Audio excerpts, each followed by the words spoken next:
muy wax ne lan mooy sababu bi tamxarit damaa xam lu ñu sabab gi maanaam bu dee def gi feet moom nee naa njuumte la du feet ci li nga xam ne feet ci lislaam waaye am maa nag doon bisu mbégte moom loolu moom daa bokk al ayaamul faadil yi nga xam ne seenu fadl seenu ngëneel dafa sax ci ay ahadis yu wér lislaam tudd ci ay xew-xew yu war a tax mu doon bisu mbégte ci noonu war a doon bisu tawfeex ci noonu ay ahadis dikki tegtale yi ñu ciy def ci yenn yi mu mel ne koor gi ak yaatal sa njaboot ak yu mel noonu doon tey ca des nag xëy na ay ahadis ëngu ca waaye daal jaraa bi xaa amalu saalih nit ñu baax ñi fi jaaroon gis nañ ñu ko daan def te loolu it lu baax moom amut waxtu li bon rek mooy nga bëgg koo sàkkal waxtu da fu dul waxtu wi rek dëgganu fa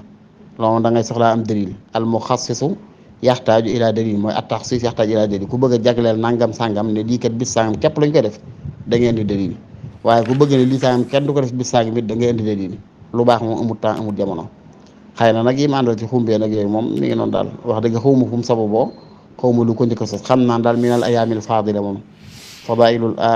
afadilul ayaam fan yu baax yu ngeen xabarat na ci dàkk ngërëmal yàlla di ci yokk ay jaam di yokk baax xam naa ne ci la bokk ndax am na xeexoo yu ci xamul yoo xam ne la war yàlla tànnal ko bis boobee